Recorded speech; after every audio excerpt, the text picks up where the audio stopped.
चतुर्भुजाय नमो नमः।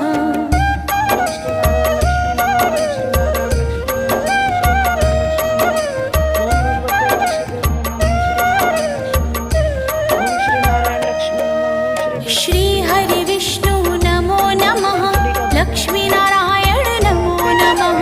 वासुदेवाय नमो नमः। चतुर्भुजाय नमो नमः।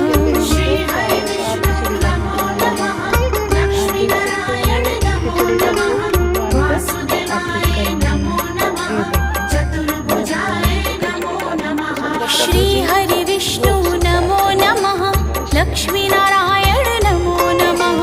वासुदेवाय नमो नमः। चतुर्भुजाय नमो नमः। श्री हरि विष्णु नमो नमः। लक्ष्मी नारायण।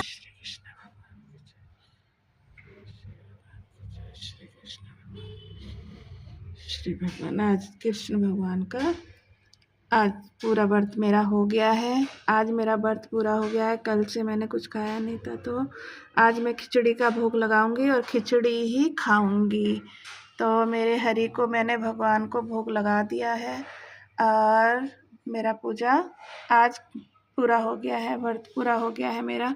खिचड़ी का भोग लगाकर ही व्रत पूरा होता है। तो आप देख सकते हैं मेरे इसमें